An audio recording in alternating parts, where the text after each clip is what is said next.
All right. Good morning. Looks like we are live on another Friday morning coffee with Rich.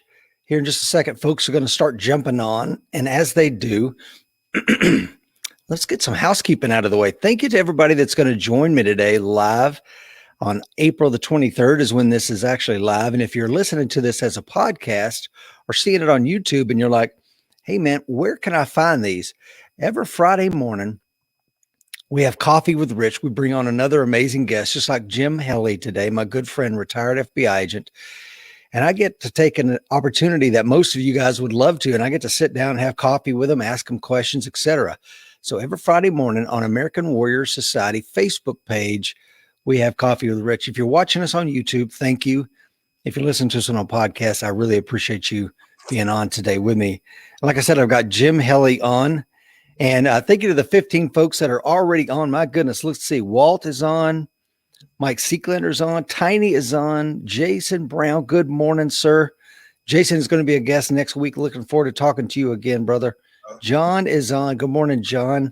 He's out there in Yukon, Oklahoma. He is coin number 1919. And if you're like, what is a coin number that Rich keeps talking about? Well, if you want to find out more, please check out AmericanWarriorSociety.com. AmericanWarriorSociety.com has the AmericanWarriorShow.com, America's leading self-defense podcast. And we also have an amazing set of self-defense instructional videos. We have everything to meet your self-defense programming needs, from strength and conditioning, combatives, striking, low light, rifle, handgun, shotgun, weapons retention, everything you need. Looks like we got Walt Davis on, Mark is on, Miko is on, PJ, good morning, PJ. Stephen Washington, good morning, Stephen. William is on, Walt Davis. We got 18 folks joining us live. My good friend and brother from another mother, Nick Wallace. We were in the Marines together. Good morning, Nick. Lydia's on, Greg. Wow, fantastic. Thank you for joining me this morning. Got an amazing show for you with Jim Helly. Let me go ahead and read Jim's bio just to let you know. Jim is the founder of Kelpie Tactical.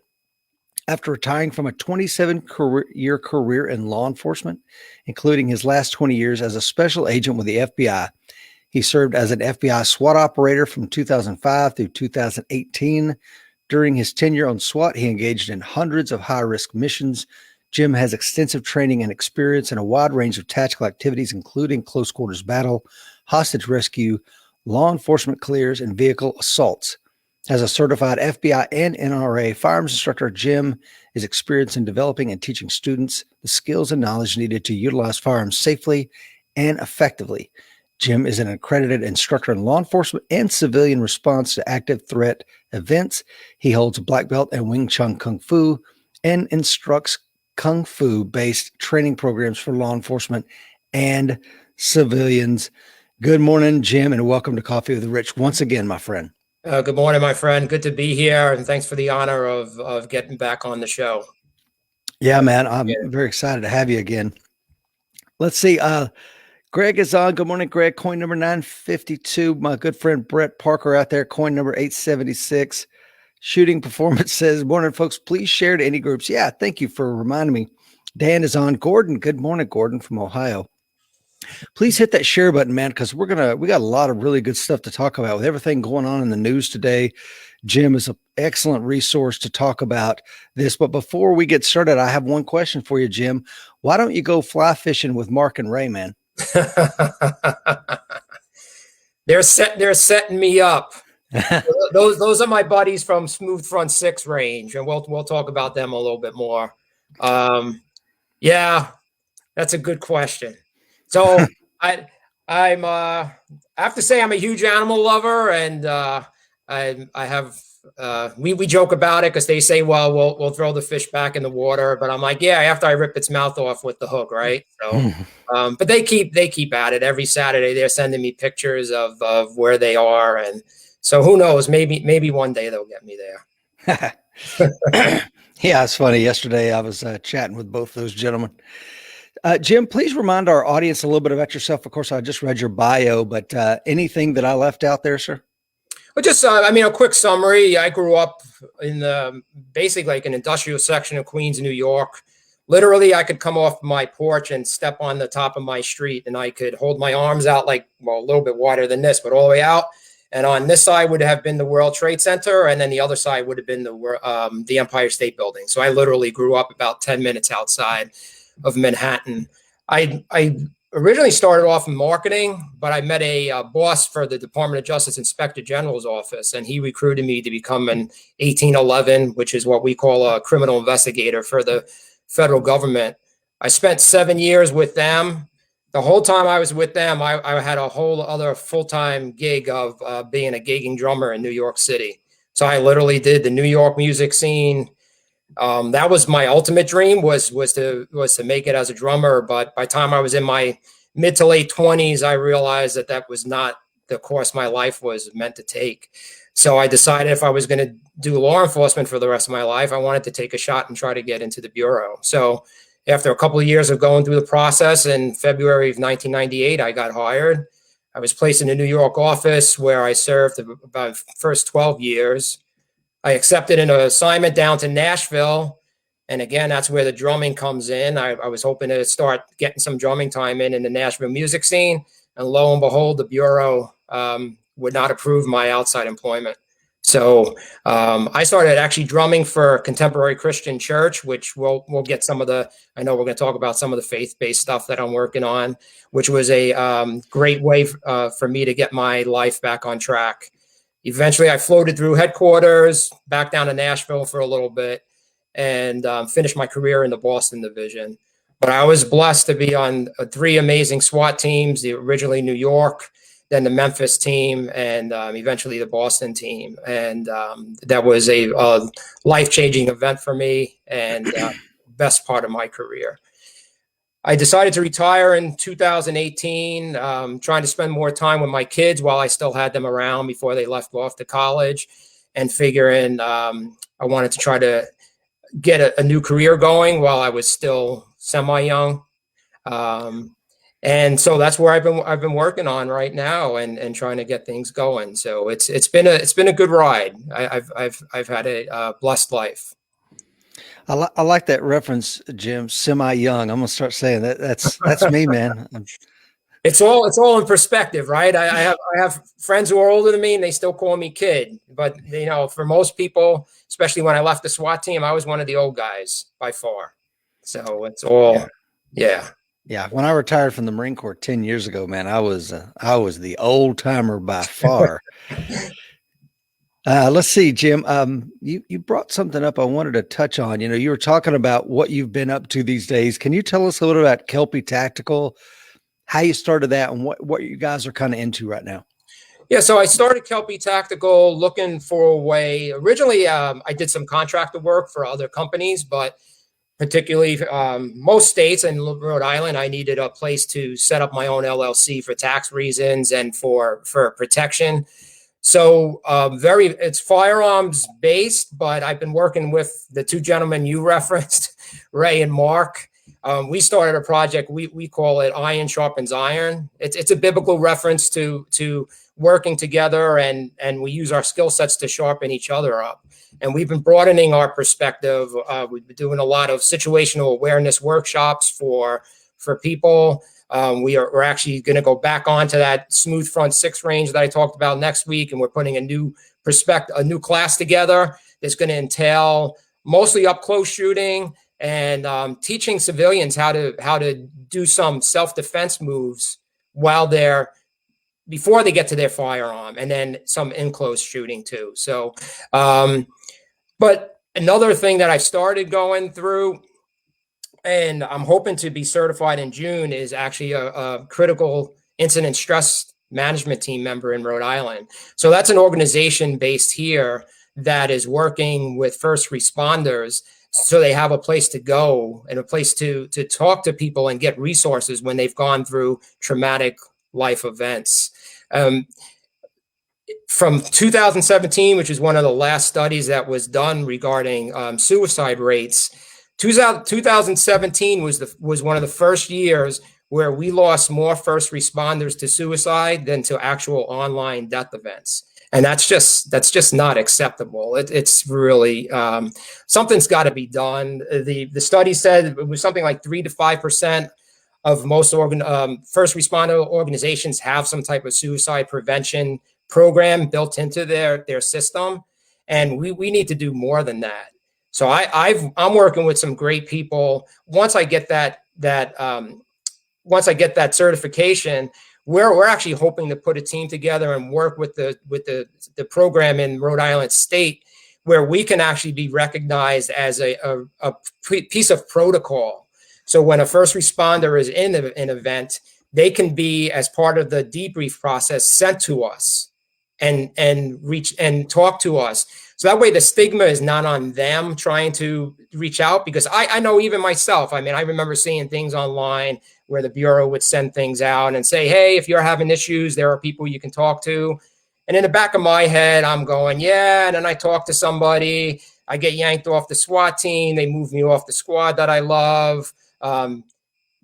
Worst case scenario, lose my clearance and then lose my job. So we're trying to get it to the point where these men and women are directed to us as part of the protocol. So that way they don't have to take that first step. It's on us to help them out.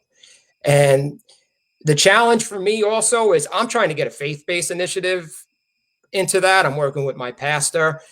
And of course, when you're dealing with state, they got that separation of religion. So I'm trying to work that in where I can bring people who have either lost their way or never had a personal relationship with Jesus and talk to them about it and see if I can help them get on the right path. Yeah, I want to bounce back to something you were talking about. When I've talked to people who have struggled with PTS or depression, anxiety, one of the things I've told them is like, hey, because they think, oh no, I'm locked into this thing forever. I'm like, no. You've hurt your elbow before. Are you a hurt elbow forever? You've had pneumonia before, or you've had the common cold. Is that where you are forever? Well, Right. no, of course not. So this is a rough patch.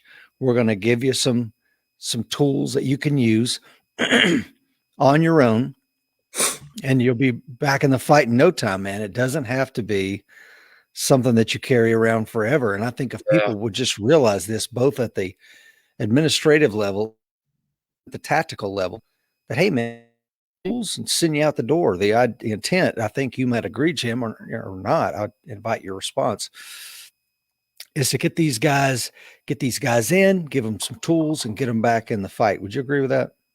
Yeah, sometimes it's real easy tools. And again, we've talked about it. I'm far from a subject matter expert in this. I'm sure I'll be well ahead of the curve once I get through my training in June.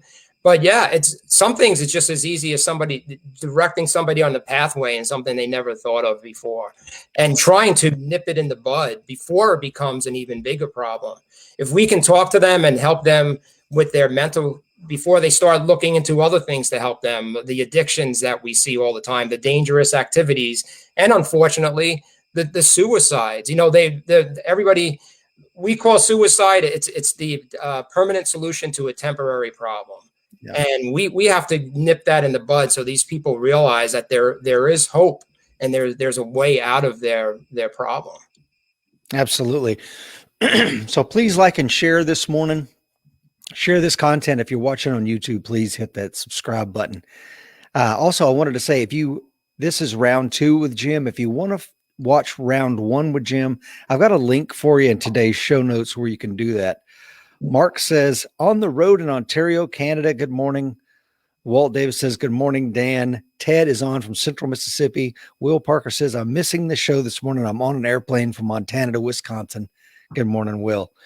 Hey, Jim, let's talk about, because you kind of alluded to this a moment ago, what role does your faith play in the application of violence, conflict, and conflict resolution? I think because a lot of Christians struggle with that. And can you talk to us a little bit about that? Yeah, when I talk about having faith as a base, I always think of the story, the parable that Jesus tells of 2 men. They're each building a house. One chooses to put that house on sand or soil, depending on which version of the Bible you're reading. And the other man seeks out a rock foundation, and he builds his house on the rock. And then Jesus talks about the storms coming, and then what happens to each house. And the house that was built on the sand is easily washed away. But the house that's built on that rock withstands the storm. for me, in my faith, Jesus is my rock. He's my foundation. He's my strength. He's where I find my hope. And when the trials of life happen to us, we need a place to go to. On this side of heaven, we're never going to understand the evil in this world, the evil that people like you and I and a lot of our fellow watchers have seen. And we'll never understand why certain things happen, or why do we lose people like my good friend Eddie at 51 years of age to cancer. And we're never going to have those answers this side of heaven. But we need a hope. We need a reason to get us through the troubles that we're going. And my pastor in Tennessee used to say, when you're looking at your problems, just think about it. Like, this is really only one real portion of where we are. The majority of our life is spent on the other side once we've accepted Jesus, and that's where our eternal happiness is going to be. So I find with trying to work through conflicts, through the stresses of life, you need some basis to fall on to help you through there and try to make sense of it. Christian faith gives you compassion to people.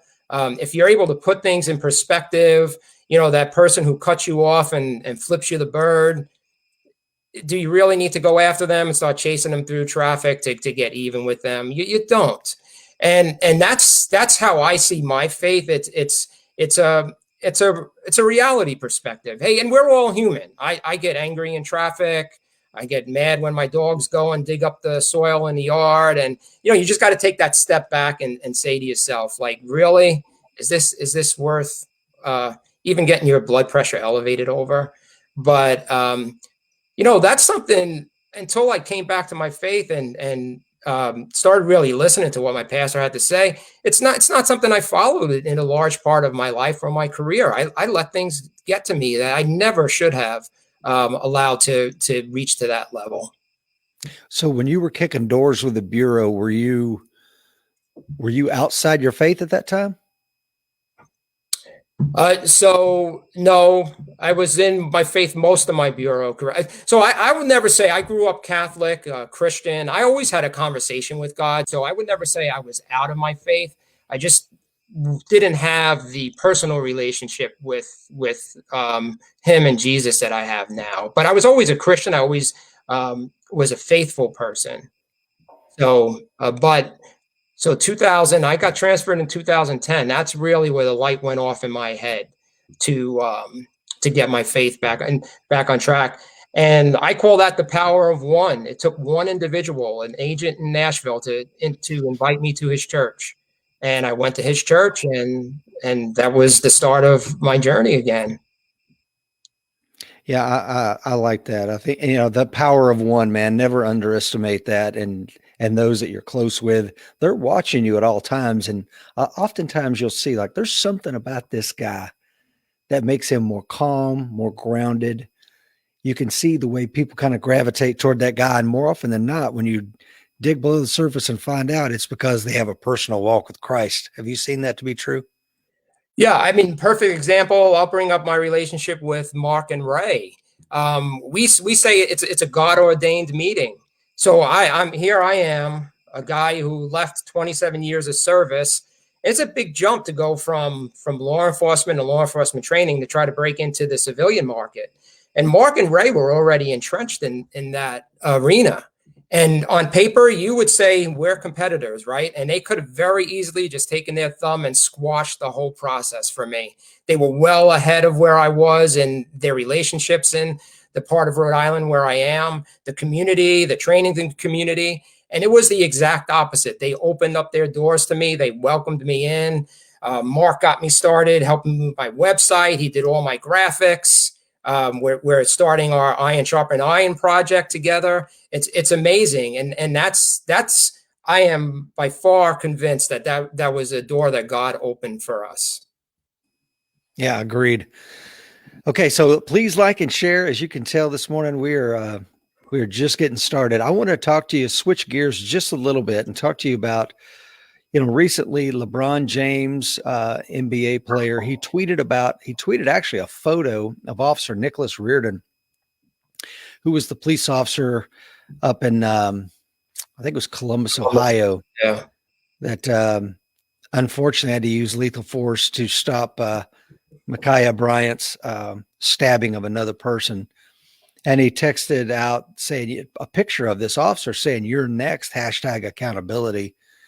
And I wanted to get your take on what does people like LeBron James just absolutely not understand about this whole use of force?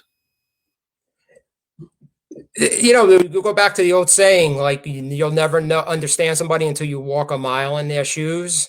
And his life, he's got no concept of what it takes to be a law enforcement officer. None at all. That gentleman, he should be hailed a hero. He saved at least 2 lives, if not multiple, because you know as well as I know the danger of a edged weapon and how fast we can move around and just do damage to a lot of people at one time. And instead, he's being judged on the color of the skin of the person he shot, as opposed to his heroic action for saving the other people. The problem for us becomes, and I know we touched upon this when I was on last year too, is there has to be a mechanism where this is pushed out. And this department did the right thing. They got ahead of the curve. I mean, they came out very, very quickly. They were careful about what they talked about, because obviously this has to be investigated. But they got ahead of the curve and they showed this video. There is, not only did they show it, they took the time to show it in slow motion and explain what's going on. It is clear as day what happened in that event. You can see the knife. You can see her go after the girl who went on the ground first, go to the car. Yet, I have a friend who says, never let the truth get in front of a good story, right? And instead of looking at the reality of what this is, they're just going to keep pushing this agenda, the agenda that's being pushed, it's just not statistically there. It's something like, and I know I quoted 375 million interactions a year in the US between civilians and police. 0.0016% of those incidents end up in a shooting event. And out of that 1/1000%, most of those shoots are good, but none of that is being pushed out. The percentage of Caucasian people shot by police is higher than Black people, but nobody wants to push that out. So the challenge is we have a predominantly left-driven media, and they're pushing out this, and this is why he can push something like that and get support. There's no way of him getting a comprehension. If he spent one night in a squad car with somebody in a high crime area, he would have a much better idea of what's going on. And maybe that's a route to go. Maybe we need to start compiling our camera footage and inviting the community in once a month and say, hey, here's a snippet of what our average officer sees every month or on an average night.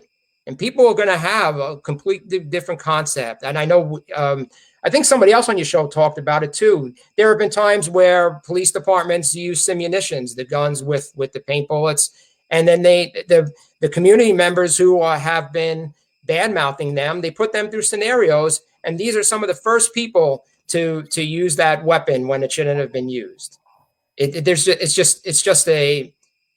He has no idea. I guarantee you that guy has multiple armed defenders where he never even have to worry about being put in a position where he has to defend himself. Yeah. And, we say he as in LeBron James, but really he's just a stand-in for the community because he has a loud voice and people listen to what he says. But I think he's just echoing the sentiment of a larger segment of our society. And my son recently, we were having coffee and he's like, Dad, what's it going to take to turn the tide? And I said, really, it starts with the most senior leadership. I mean, we can always say it starts at home, but really it's going to take a concerted effort at the very tip top of our country, all the way down. Bring civics classes back to school, bring the Explorers program to high schools, do realistic training. Like I said, mandate ride-alongs so that kids at an early age can get a sense of what these officers go through, and they'll be like, okay, I get it. And and then withhold judgment until you know the facts, because oftentimes, there's a knee-jerk reaction. And as you mentioned, Jim, the media does our nation and our people a terrible disservice by painting this as white police officer shoots a teenage black girl. It's like, well, while that may be true, that is absolutely far from the true context of that shooting, right? Oh, yeah, correct. I mean, anybody watching that video, if anybody thinks that guy opened that door with the thought of killing somebody, or it's so absurd. And the control he showed too. He eliminated the threat. He stopped firing. He did not keep shooting her after she dropped, even though the knife was still right there. He showed all the elements of what we want a good police officer to do in that type of response, and they're trying to hang him out to dry. It's absurd. Yeah, T.C. Fuller, of course, Dr. Fuller, a retired FBI agent.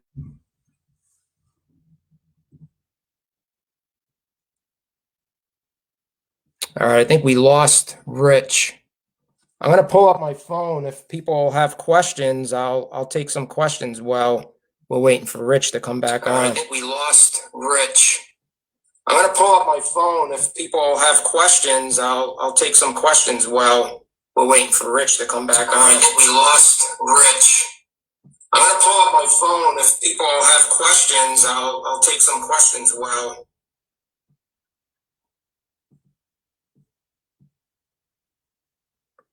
Can somebody send me a comment? Are you still copying me as well, or have we lost complete? There we are. Okay. Nothing like the old Wi-Fi problems on the farm. I was trying to take questions on my phone, but I'm not even getting anything. So, all right. So yeah, we're back on. Yeah, and like somebody said, the officer, Officer Reardon immediately started life-saving on her. And like you said, that officer did not wake up that morning thinking, I want to shoot somebody today, especially a child like Makaya. I hope I'm pronouncing her name right. It's a tragedy for all involved. It's a tragedy for her, Miss Bryant's family that lost their daughter. It's a tragedy for the officer. It's a tragedy for everybody, the community. Nobody wins. But again, it's like you only have a certain amount of tools on your tool belt to deal with a complex problem that you're facing. And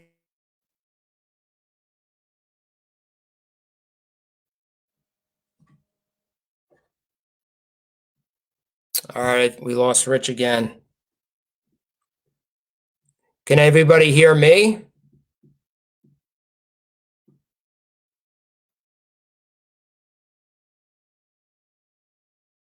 I'm sorry about that.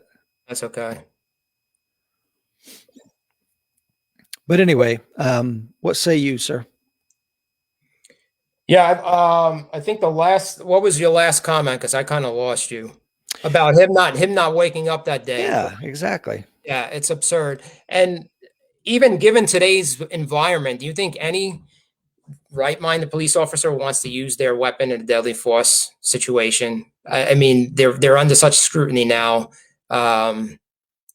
We're probably going to end up losing officer lives because they're going to become so hesitant to using deadly force when it becomes necessary because of everything that's going on, and they're going to be behind the curve too far, and they're going to end up getting killed by the assailant. I agree with you. I think that it's bad for everyone involved. I think they're going to be more hesitant, not only for deadly force, which they should be anyway, but they're going to be more reticent to use any level of force, even the level of force that could easily subdue someone. New York City has put these things in place with their defensive tactics program that is completely, you can't put a knee on a suspect at all when you're trying to put handcuffs on them. I mean, that is just crazy. And like one of our guests said, it's going to make people go to the tool belt faster than they would because you've taken these defensive tactics, hands-on-hand tools away, right? Yeah. Yes. They're trying to get rid. I think if it hasn't happened already, they're pretty close to getting rid of qualified immunity for their officers too, which is a nightmare.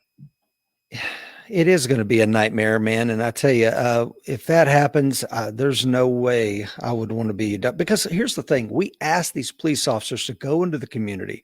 We ask them to do a dangerous and deadly job. We ask them to face the ugliness in our communities every day in and day out, and use force when appropriate, reasonable, necessary, and justified.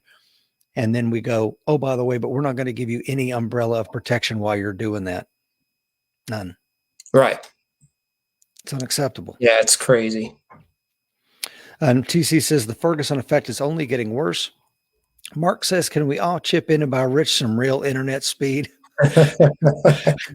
Yeah, it's funny, Mark. I have the best you can buy on Potato Farm Road where I live. I assure you that. I want to talk next about, with the rise of mass shootings, you hear a lot of stuff about gun control these days. Is gun control the answer, Jim?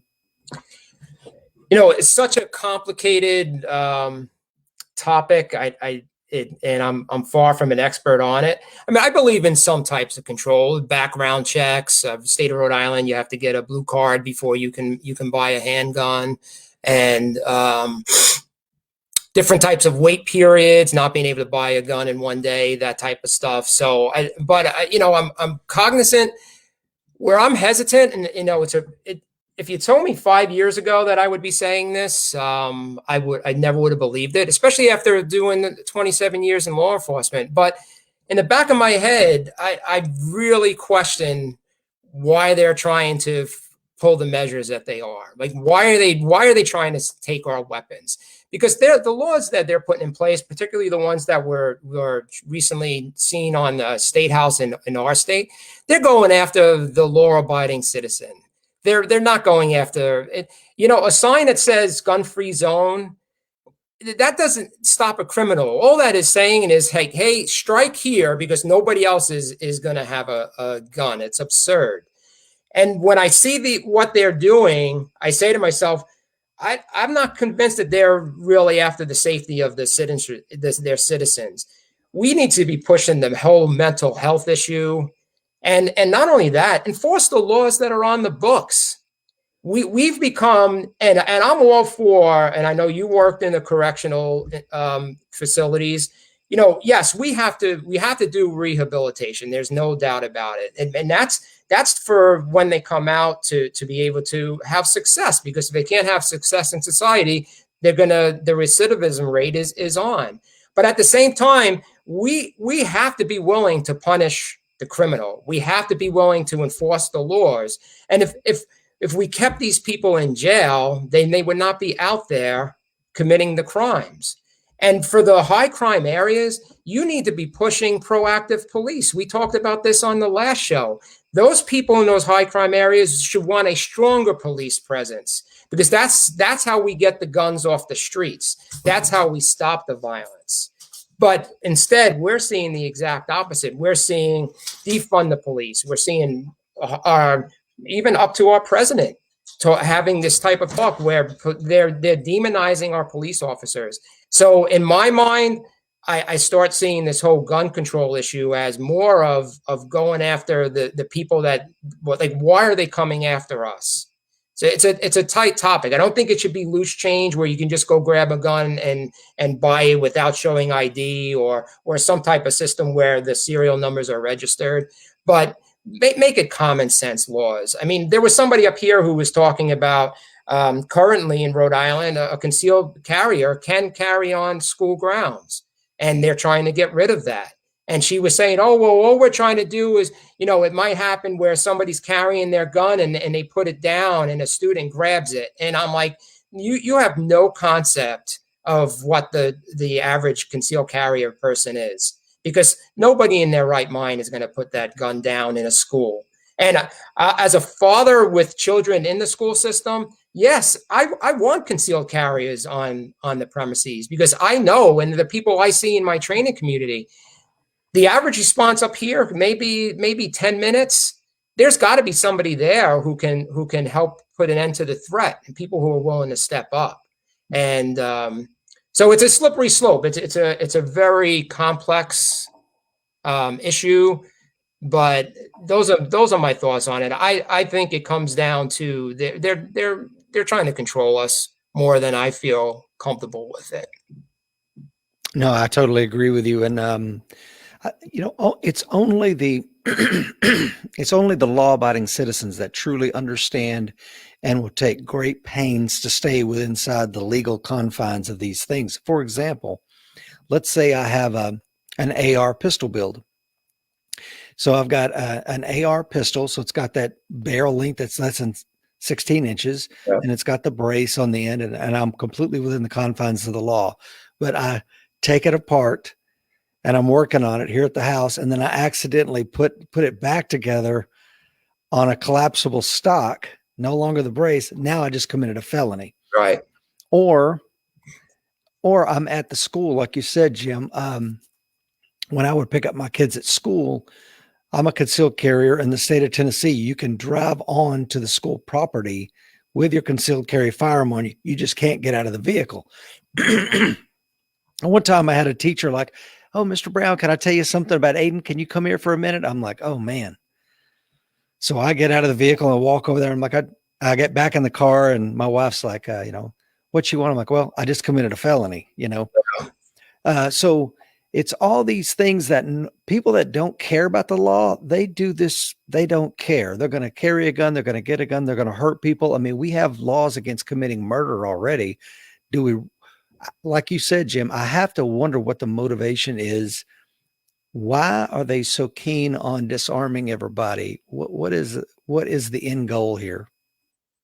Yeah, it's concerning. And the flip side of the coin too is how many of these events could have been stopped if there was somebody who was a concealed carrier and stopped the numbers before they reached how many people were actually killed.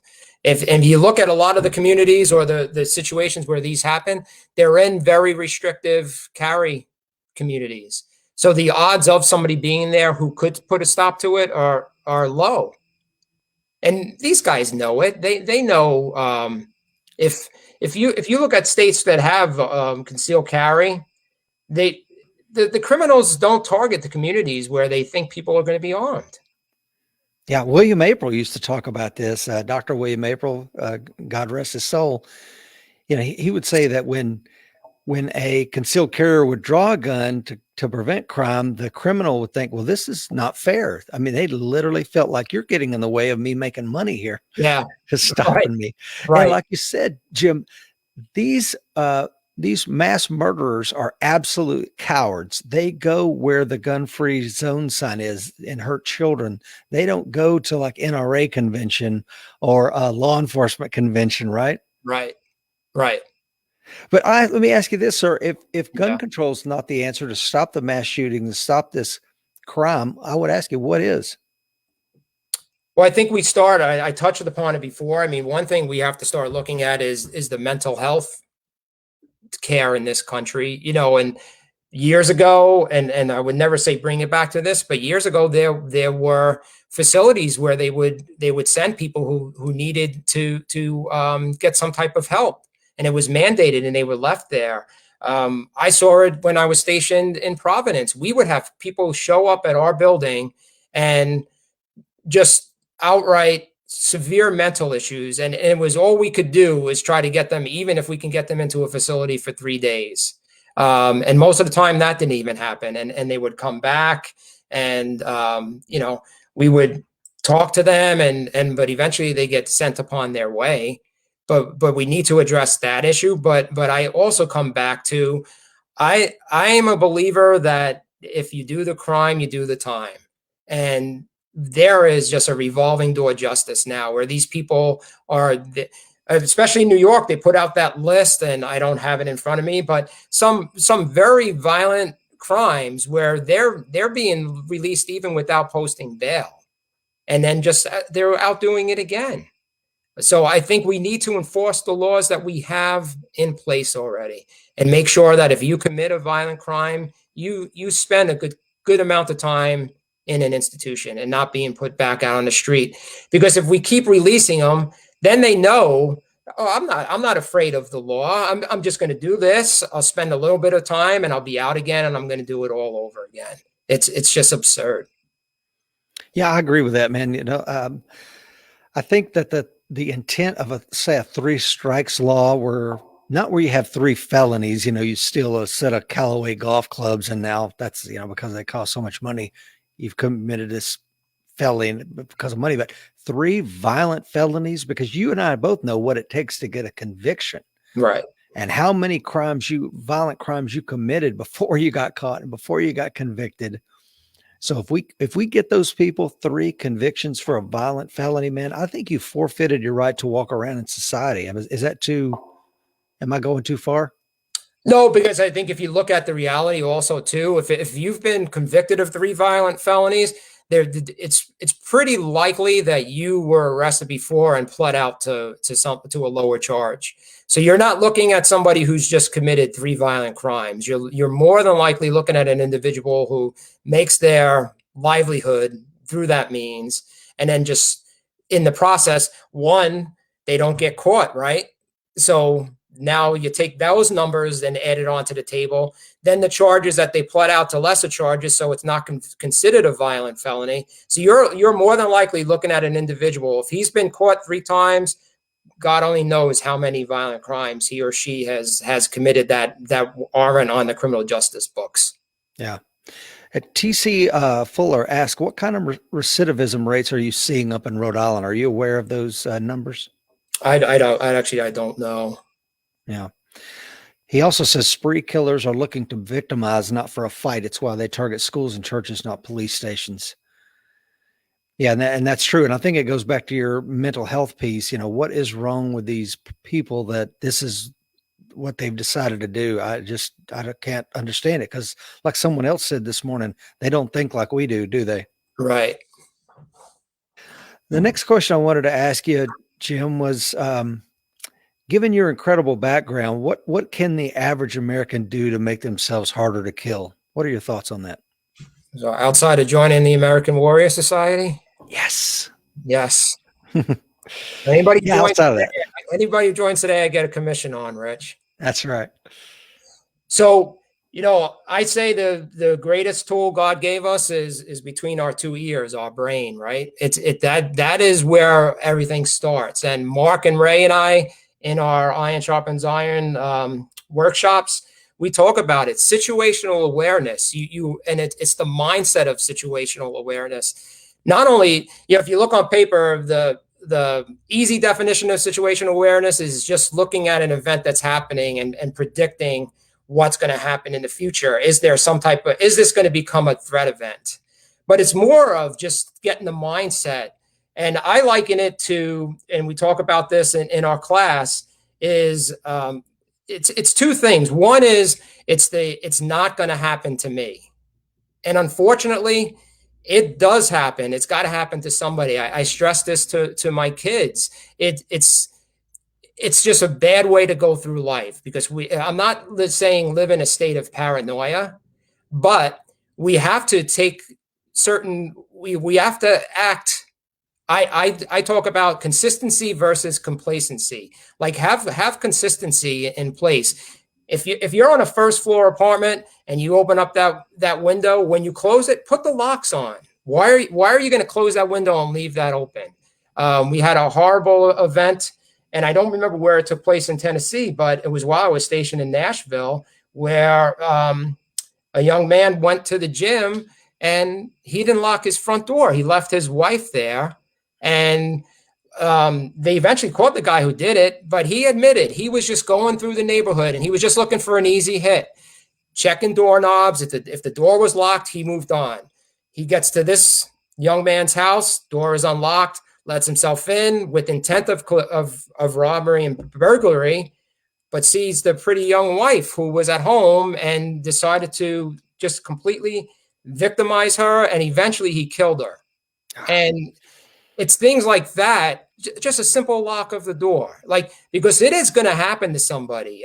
When I'm driving with my kids and we see there was an incident here recently, a 19-year-old male, double line road. He's tired of waiting in traffic, and he cuts over the double line and zips down on the other lane, hits a 60-something-year-old lady head on, ends up killing her and her dog, right, due to the accident. And I say to my girls, like, why did that happen? Because in the back of his head, it's not going to happen to me. He thinks he's going to be able to act recklessly and get away with it. But the thing is, bad things happen, and we have to realize that it does. So it's using our brain. The other thing, if you talk about, I've seen interviews of Gavin DeBecker, the book, The Gift of Fear. One of his executives now is James Hamilton, who was actually a firearms instructor, classmate of mine, and they talk about this. We are the only animals who double guess our gut instinct. When something tells you, hey, there's something not right about this person, or I just feel funny, the hair on the back of my neck is standing up, we want to normalize it. It's that whole normalcy bias. We don't want to think we're in danger, so we talk ourselves out of it. And Gavin talks about it. It's every other animal, when their fear instinct comes up, they pay attention to it. But we try to talk ourselves out of it. And a lot of times, we talk about it in class too, particularly with women. They don't want to insult people, so they allow themselves to get into that elevator, even though they don't like the looks of the one or two men that are in it. And that's the kind of stuff. Don't be afraid of being rude. Be concerned about your safety first. And, that you make an excuse. Oh, I can't believe I just forgot this in the car. Walk away. Wait for the next elevator. And just make smart decisions. Where do we go? What is it? Stupid things at stupid times with stupid people in stupid places, right? And we say it all the time. I was watching, Tim Larkin was talking about an incident, mugging at an ATM. And you watch this couple get mugged, and people start saying, hey, what went wrong? Why, it's because they didn't look at this direction when they went in. Nobody looked at the timestamp on the ATM. It was like 11 o'clock at night. Why are you hitting an ATM at 11 o'clock at night in a dark area? And I think it goes back to, it's not going to happen to me. I know it is dangerous, but it's not going to happen to me. I'm going to go get my money, and I'm going to get out of there real quick, and I'll be okay. And it's it's just a bad way to think about things. You got to be proactive in your safety. No, I totally agree with that. If you're reacting, you're behind the 8 ball, man, and you may not make it. Let's see who we got on here, Jim. Yako is on from South Africa. Good morning, Yako. I need to get you on the show.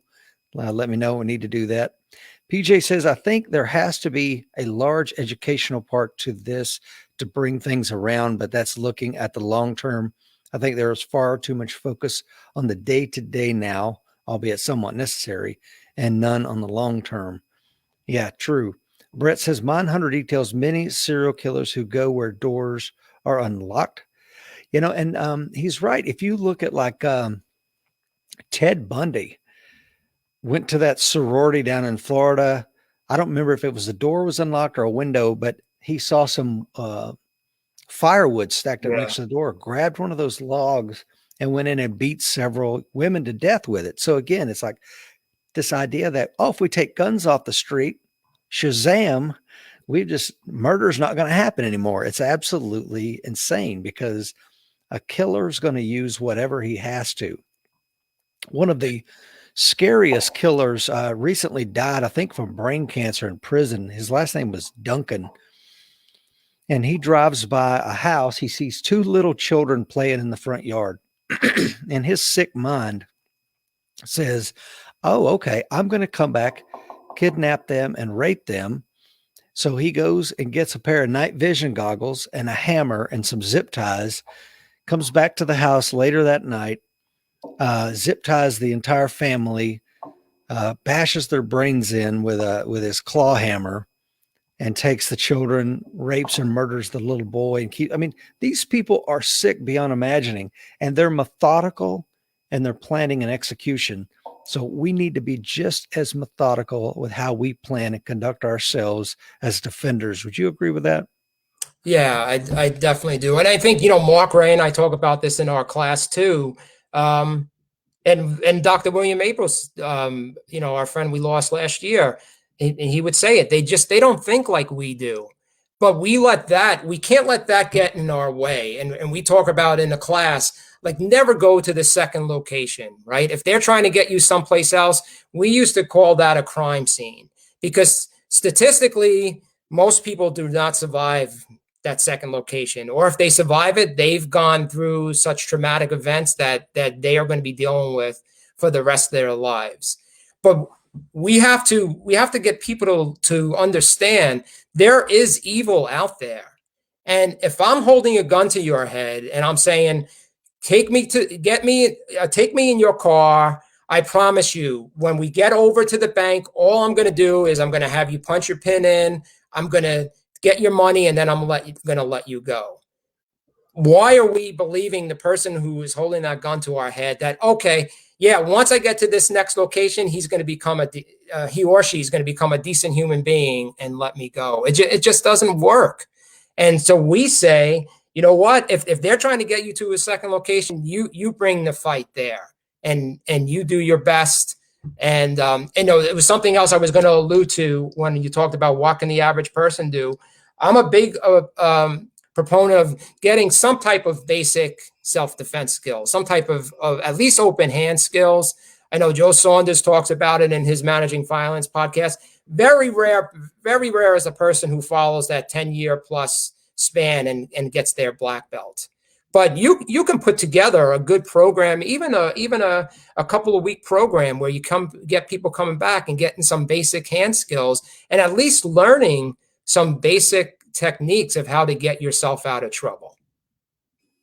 Yeah, I agree with you. I don't have a black belt in anything. I've got a green belt in Okinawa freestyle, an orange belt in judo, a blue belt in Brazilian jiu-jitsu, a purple belt in Aki jiu-jitsu, a tan belt in Marine Corps martial arts, defensive tactics instructor trainer, close combat. But I have just taken a whole lot of stuff and used force professionally in the correction setting, on the street as a cop, as a Marine, as a bouncer. And I think those experiences, more so than learning a set of techniques in the dojo, because I tell you, the worst person to learn lawful use of force from is your sensei in a dojo. More often than not, I have found they have zero idea of the lawful use of physical force and violence. The second worst normally is a firearms instructor. And I hate to say that, but I just going off my experience. What do you say? Yeah, I mean, I guess I was blessed. My Sifu in New York was a retired NYPD sergeant, and he based his whole style on what he learned in the street. He actually did time as a decoy just so he could lay there and have bad guys try to take advantage of him, and he could take his techniques and put it to work. His name is Phil Messina out of Modern Warrior in Long Island in New York. But I can definitely, even if you just YouTube stuff, you watch some of the things that people are putting out, and I mean, it's such bad advice and just so unrealistic.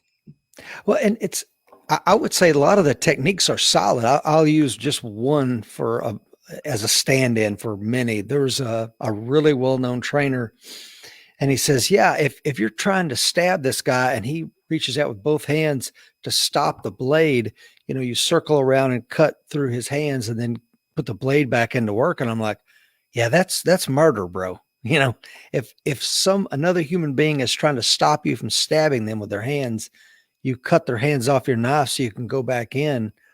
What you just train that person to do is commit murder. I mean, we're not defending ourselves at that point when both their hands are trying to stop you. So I guess that's what I'm getting at. Like, I have never, ever that I can think of heard one of my martial arts instructors use force in the appropriate context. And like I said, you have been truly blessed, my friend, to have a Sifu that could put it in context. Yeah, for certain. Greg says, can you talk about, if any, the differences, standards between law enforcement versus civilian defender using lethal force? Well, a lot of it goes back to, I guess, depending on, you got to see at what the use of force policy is for the agency itself. And generally, I would say like my rights as a bureau agent were wider than what I have right now. And I don't know if I necessarily want to go all over the place on what I learned in the bureau, just for the sake of not putting it out there. But it's, I would say so, some departments are very restrictive in what they're allowed to do. Does the gun have to face you? Do you have to see the gun and that kind of stuff? But what I will say for the average civilian, and we find a lot of this in our class, I think there's a lot of misconceptions on what we can actually do. Most of the time, it's going to be a no shoot situation. We had an incident here recently where a door cam caught two guys with what appeared to be AR platforms walking around somebody's front yard. And the students in our class at the time were talking to us about throwing rounds through the door and shooting them. And although that would say like, well, it makes sense to me, right? There's two armed individuals on the other side of my door. You don't know. Mark and I were talking about it. They may have been looking for the guy who just broke into their house next door. And now you're killing two individuals. I think people have to realize a lot of the times we're not in a position where we can use deadly force, or I can't create the situation and then use deadly force when it doesn't go my way. I start the fight with you and you start beating the crap out of me. And now I'm like, oh man, Rich is going to kill me. And now I draw my weapon and shoot. That's not a defendable self-defense in a court of law. I started the situation that created that environment. Yeah, I would say, and I'm going to get your thoughts on this, or PJ, Dr. Fuller, any of the other retired FBI guys that are on. It's not like an FBI agent or a law enforcement officer has some additional ability to use lethal force that a civilian does not. I would say if the conditions are met, the 5 elements of the lawful use of force are all present, then, you're just as justified as a civilian as you are as a law enforcement officer. Am I correct in saying that? Yeah, I mean, the only thing, again, I mean, some of the instances with a fleeing felon where a law enforcement officer Right. probably would be authorized to use force in that sense. I don't think, I'm not aware of a situation where a civilian would be able to take that stance. Yeah, good point. Probably the only one, and we did some training with a large police department a couple weeks ago out in, I'm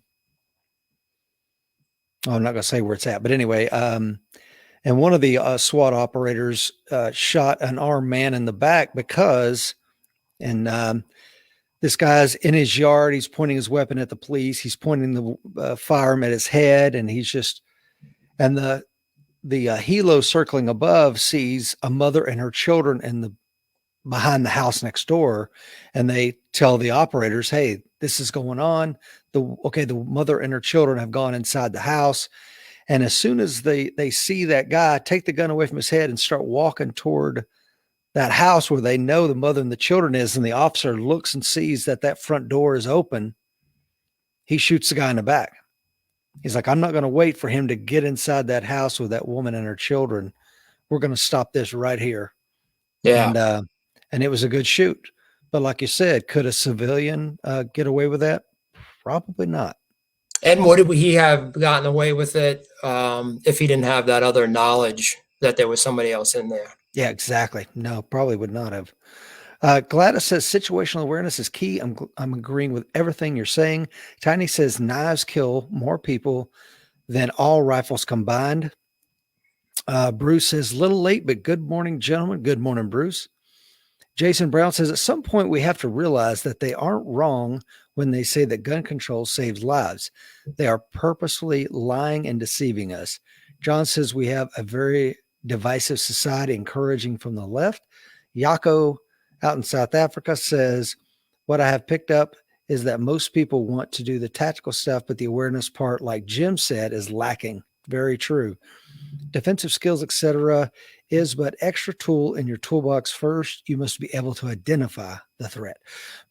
Nick says, so I watched a video with a gentleman by the name of Dave Grossman. It seems very disturbing. Are you familiar with this gentleman? Yeah. I've read his books, and we've had Lieutenant Colonel Grossman on our show before. He is a real good guy. Tiny says, if you don't know what the 5 elements of self-defense are, research Andrew Branca at the Law of Self-Defense. Yes. And something else that I think a lot of civilians misunderstand, and it's really not talked about at all.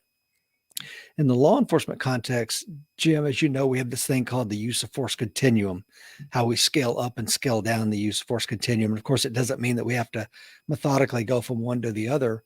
We can go from officer presence to the use of lethal force if the context applies. But the ability to scale force, I think, is missing from most civilian defenders. Would you agree with that? Yeah, if you don't have you have to have the knowledge and the ability of, we want to de-escalate. And I know I know just from what we talked about earlier, and we're going to touch upon some of the Kung Fu based stuff. I call it de-escalation through control, right? If I can control that person, I can de-escalate it. It's when I lose control of the situation is where things start going to a level where maybe I have to use that lethal force that I don't want to. But if we don't have that tool set on us, it's very easy for things to get out of control real fast. And I think the other thing a lot of people don't realize is how fast things can go from 0 to 100 without taking it into account. So I get angry in the supermarket and I start yelling at this guy, and he's putting his finger in my face. And then he leaves, and then I take it back out to the parking lot. And now I just keep ramping it up. And now I've created a situation that didn't have to be created. But you need to, yeah. I mean, we talk about it in our class too. It's like, just because I have a firearm on doesn't mean that I want to bring the fight to people. In fact, it's the last thing I want to do. I want to stay the hell out of it. I want to, all right, sorry, sir, take the parking spot. I'm sorry, I didn't see you trying to park there. And it's a hard thing to do. You know what my Sifu used to say, leave your ego at the door. Right? There's no place for ego, particularly if I'm carrying a firearm. But if you don't sit in classes where people teach you this type of stuff, they don't have the knowledge and they don't have the mindset of realizing, like, things can go bad real quick. And there are people who are capable of doing a lot of damage. And a lot of times it's as easy as just being respectful to somebody. And then you just diffuse the whole situation. And you know what? You both go home. And in my mind, with the training I have, and we talk about this with Mark and Ray, I just say to myself, you know what? If I had to, I could have, but I didn't have to. If I had to level that guy and teach him a lesson, I have the skill set where I'm pretty confident I can do it, but I don't need to do it, nor do I want to create a situation where I have to. No, I have nothing to prove at this point in my life. Right. My resume, your resume speaks for itself. Jonathan Deal says, brilliant topic and good material. Looking forward to being on the show. Jonathan is a trainer in South Africa. We're going to be having Jonathan on May the 28th. Please stand by for that. Ted says the DA could use social media to convict almost every local post on car break-ins, other minor incidents in neighborhoods, weary of trying to coach men and women they are blessed to not have committed murder. Jonathan says the 3 elements in South Africa: an unlawful attack must be against a person, not property, and must be happening right now. That's interesting, man. I look forward to speaking to you about that, because here in America, it's a little different. So, scaling force, having the ability, like you said, to use de-escalation communication techniques, to have situational awareness, not to put yourself in those positions. If things do go, unfortunately, you screwed up, things go hands-on, we can do that and de-escalate it. If we have to ramp it up, there's a really good book by Rory Miller on scaling force for civilians that, as far as I know, it's one of the only books out there that really talks about it appropriately for civilians, man. And I tell you, it's really good stuff. I wanted to talk to you about integrating Kung Fu into defensive tactics with a for law enforcement officers. Tell me about that, Jim. Yes, I kind of touched upon it already. It's that whole de-escalation. Law enforcement by nature it's a hands-on type of job, and we have to be willing and able to go hands-on with people. That's how we put them into custody. And most people go compliantly. There's not an issue, but there's the element of society that is not. They just don't go peacefully, and you have to know how to control it. So I call it de-escalation through control. I keep it from getting higher in the use of force continuum by knowing how to control that person and get them into custody. And when you don't have that element of the control, things go bad. And we see a lot of the recent shootings that have come on, in police officer shootings. Some of them very easily could have been kept down at the level where that officer did not have to use deadly force. But because they didn't control the subject appropriately, they had to go to deadly force.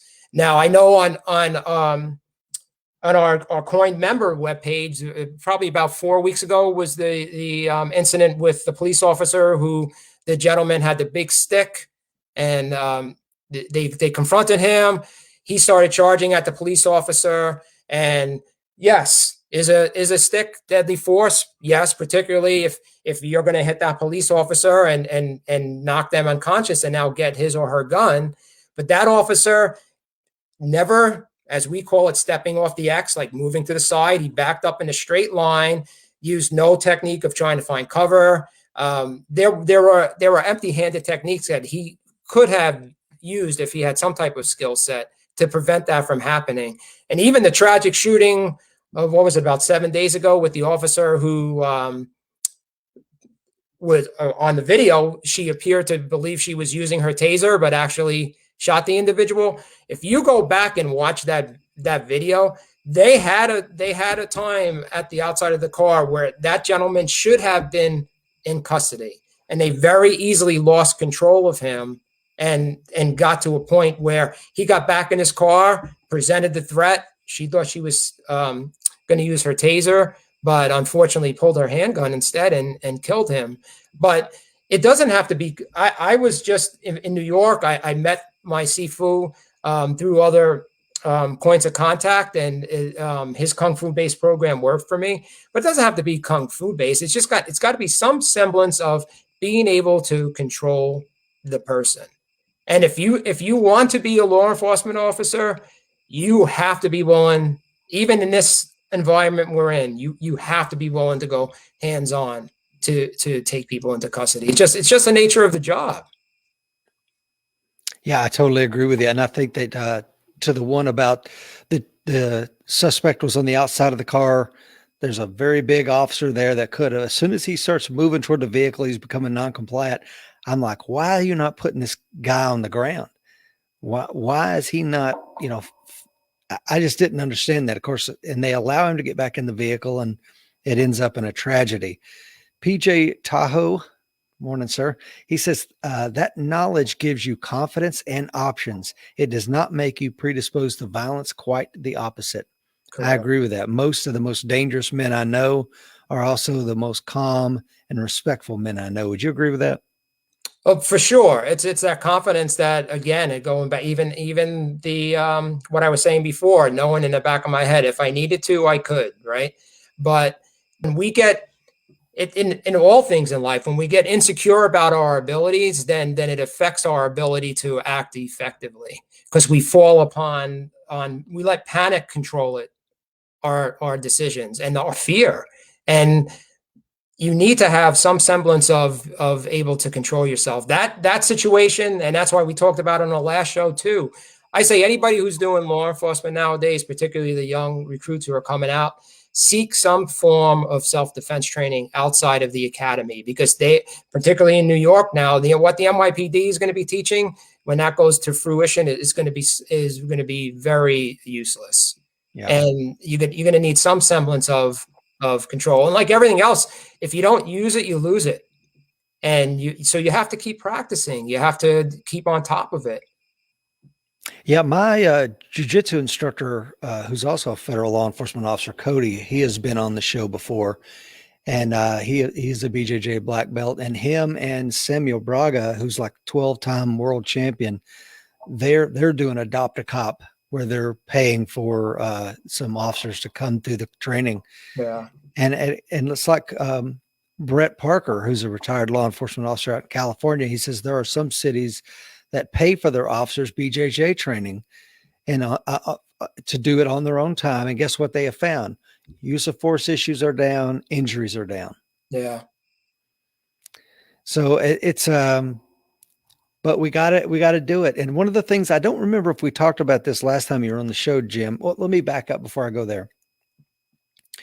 I wanted to address, we talked about gun control, and here where I live in Tennessee, we're very pro 2A state. I think Oklahoma just signed a bill saying that it's a sanctuary state for the Second Amendment. So they're basically not going to enforce any federal gun laws that come down the road. It'll be interesting to see how that will play out. But here in Tennessee, we just passed constitutional carry, meaning if you're 21 years old or older and you're not a felon, I'm assuming that's what the law says. I honestly haven't read it because I have a lifetime concealed carry here in Tennessee. And I think that's great. However, if you're carrying a firearm and you haven't been trained in how to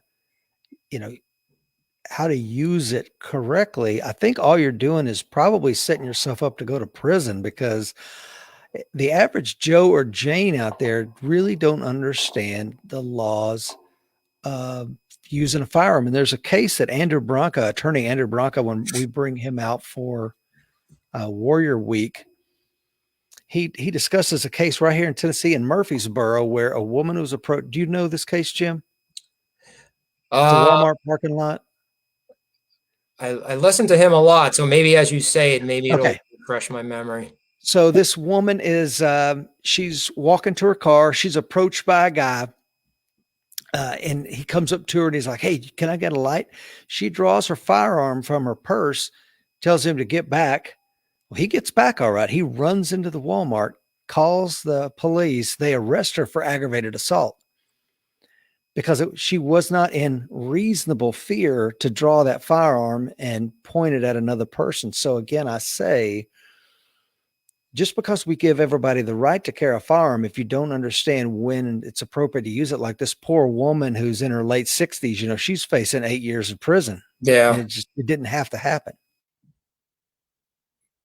Yeah, it's a struggle. We talk about it. Mark Ray and I talk about it in our class too, with a lot of our classes with situational awareness. It's a mixture of people who have their permits, who are thinking about it. Some people who have no interest in carrying, but yeah, you have to know what your rights are or what your legal restrictions are, and you have to seek that knowledge. It's a challenge. It's a challenge convincing people. And I understand the whole premise of people not wanting the government to control what training I need to have before I can carry.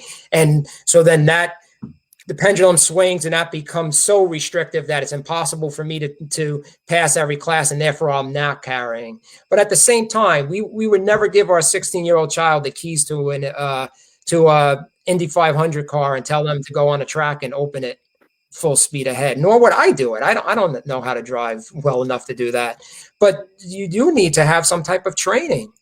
And again, when we fall back on the time to learn is not when that incident is happening.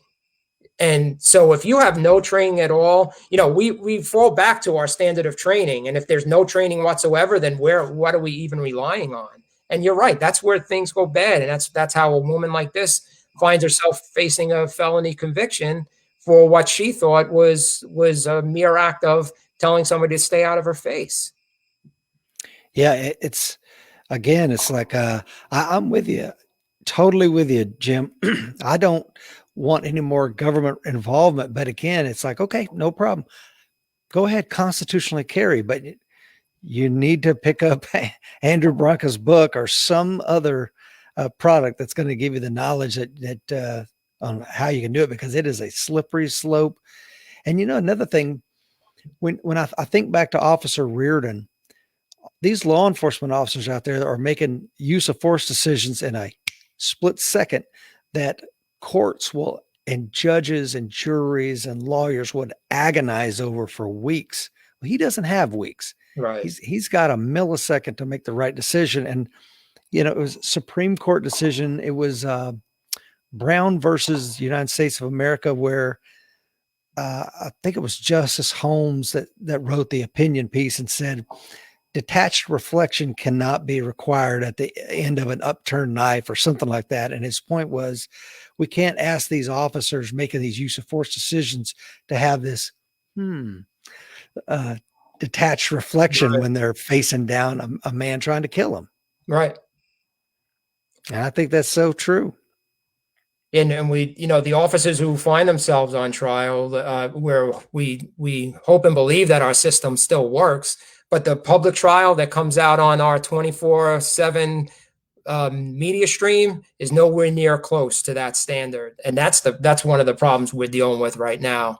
Look at the LeBron James comment from the other day. It's obviously clear nobody they're trying to Monday morning quarterback with not only trying to Monday morning quarterback in a situation where the officer had to respond that quickly. They're Monday morning quarterbacking without any knowledge of what it's actually like to do the job.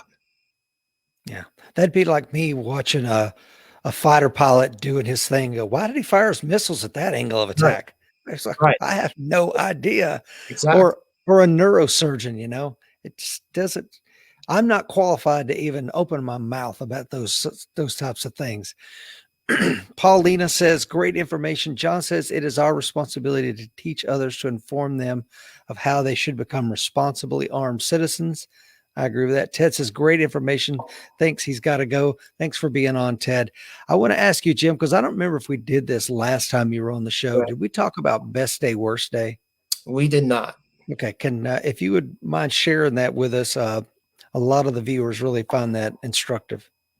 Yeah. So I'll stick to obviously the two best days of my lives are the days my kids were born.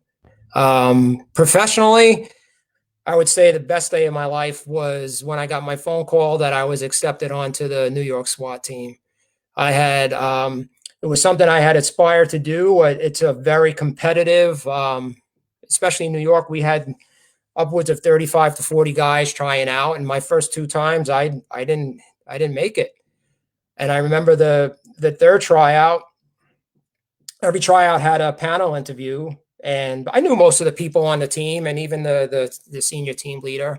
And he said, hey, you're back again. Like, what are you going to do if you get the phone call you didn't make it? I said, then you're going to see me sitting in this chair next year. And I was determined. I was going to do it. And I didn't take it as a strike against me. I didn't see myself as a failure. I looked at the people who were trying out and the caliber of people. And I'm like, you know what?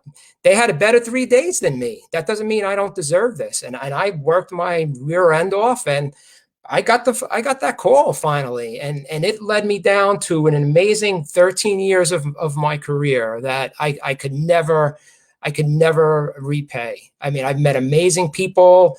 It grew me as a man and as a human being. It was just an amazing turn of events for my career. And so I would definitely say professionally, my best day was getting that phone call and saying I had made the SWAT team.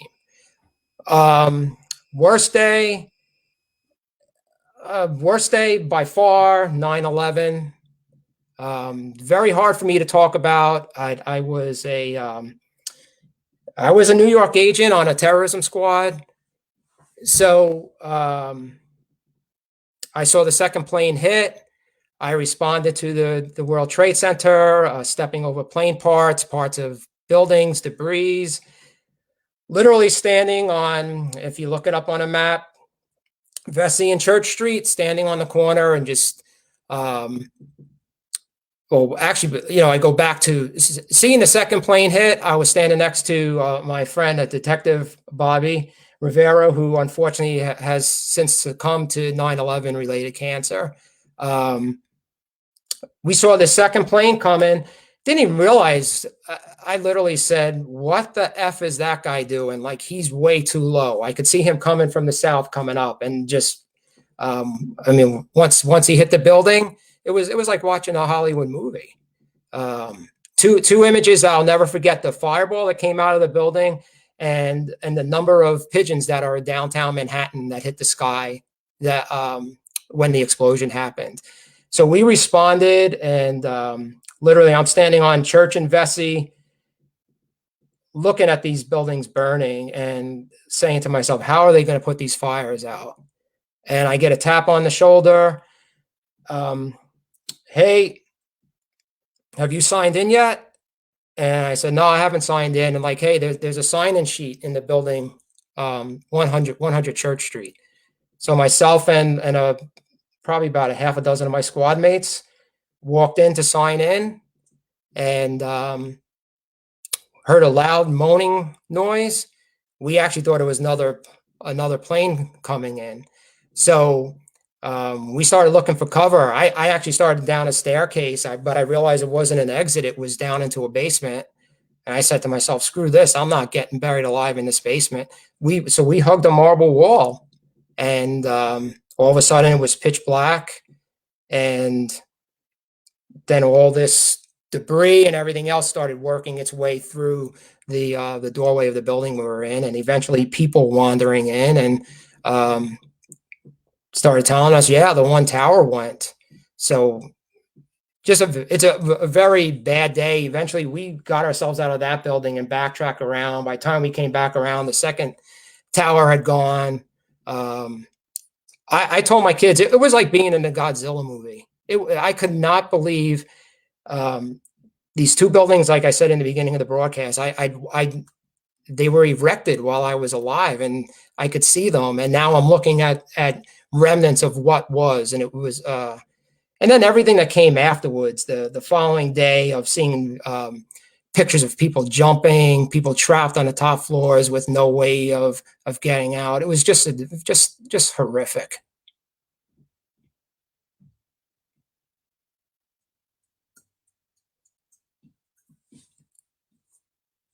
Rich, you're on mute.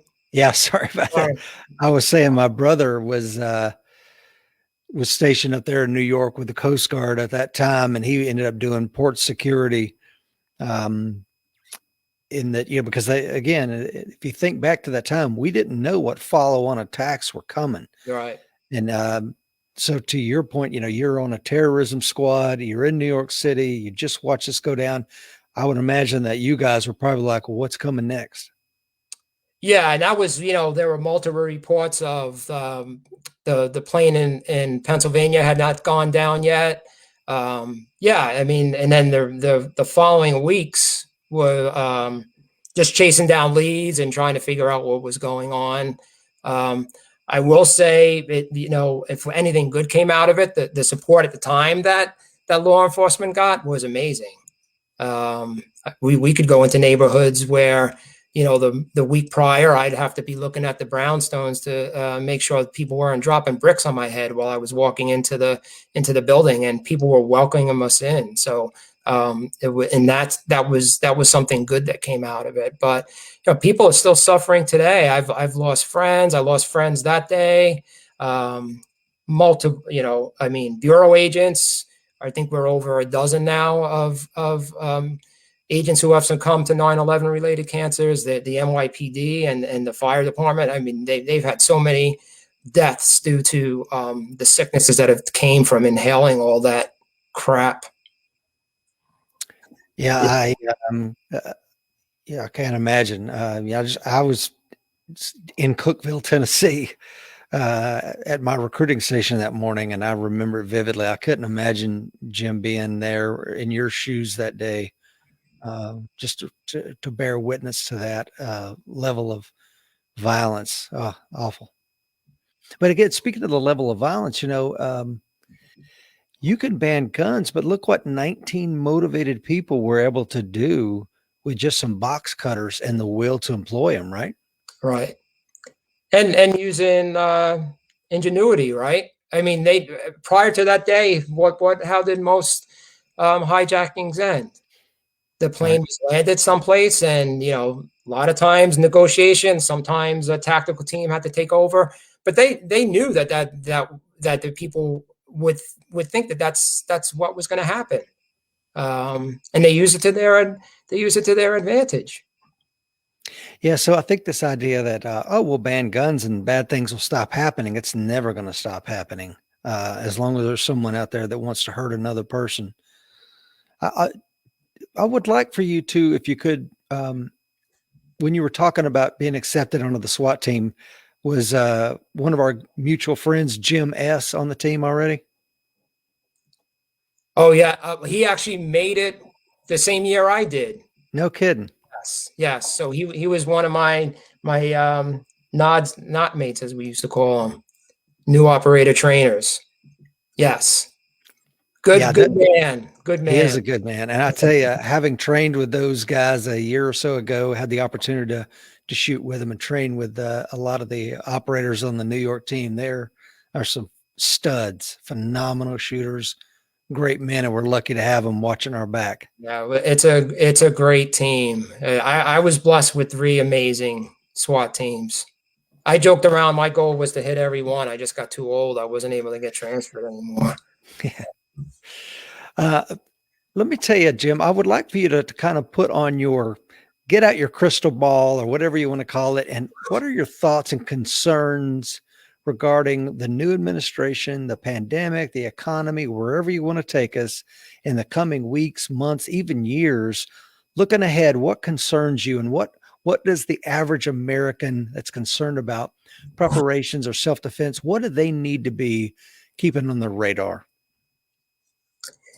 That is a multifaceted question, right? I fall back on, I'll fall back on my faith, and I'll say, in my mind, God is in control, and ultimately He knows where we're going.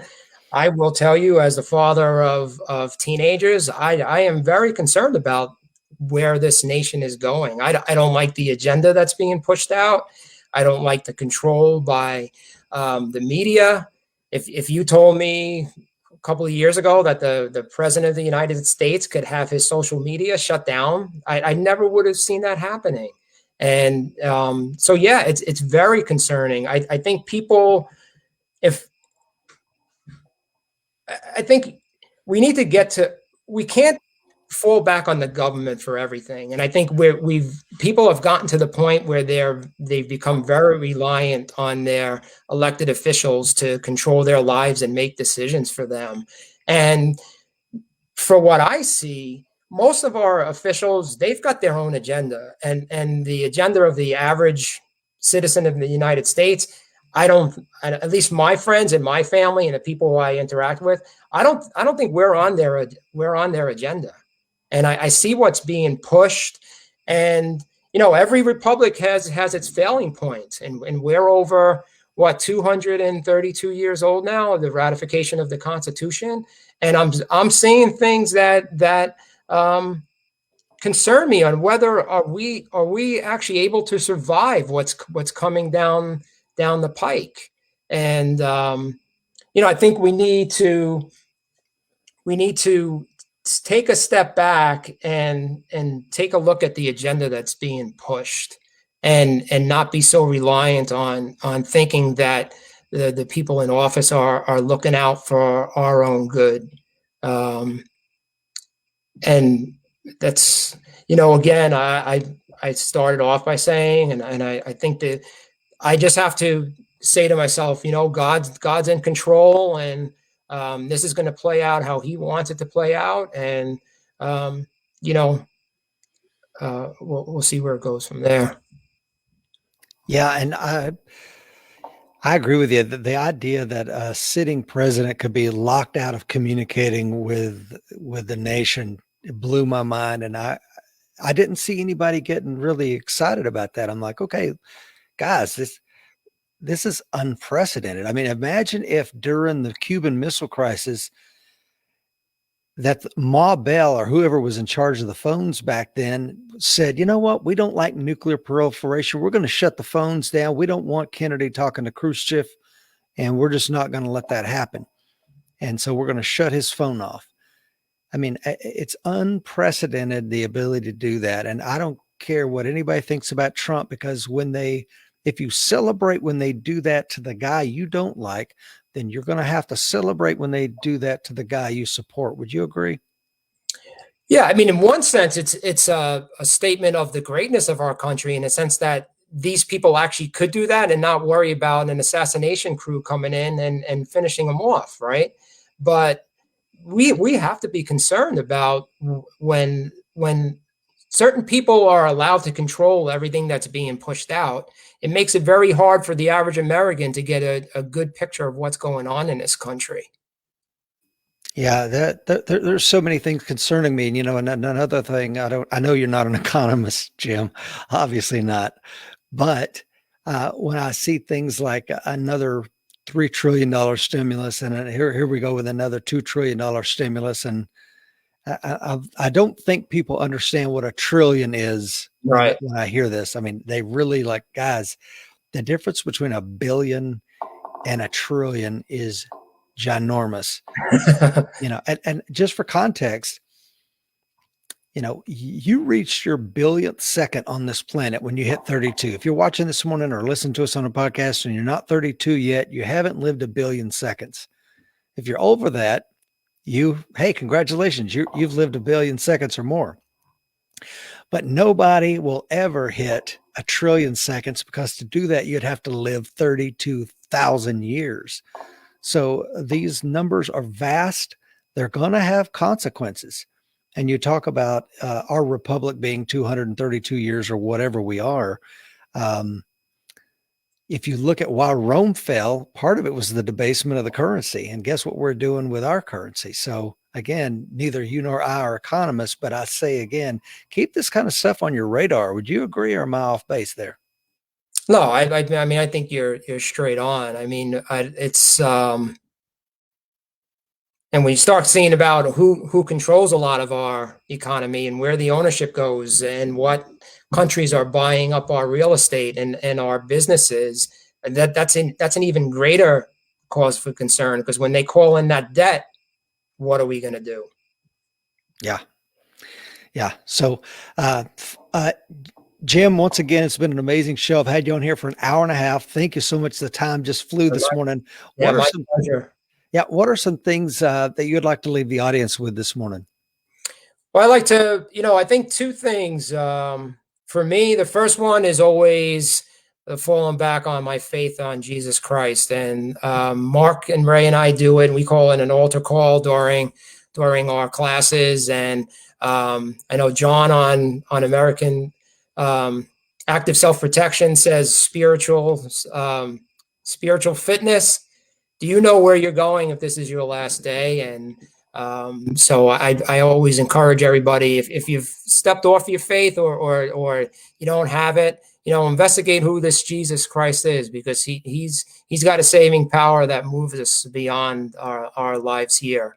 And the second thing would be, I think it goes back to situational awareness is key. And pick up the book, The Gift of Fear by Gavin DeBecker, or Google situational fear, situational awareness, and start learning about it, and just get into that mindset that, your safety, ultimately the beginning of it and most of it lies with you.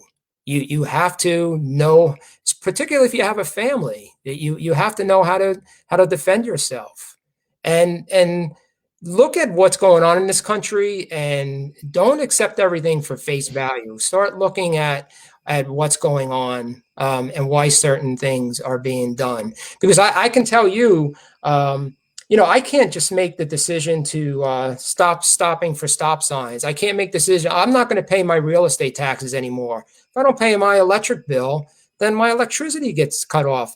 But for some reason, it has become acceptable for people to come into this country without following our immigration laws, and it's an accepted practice.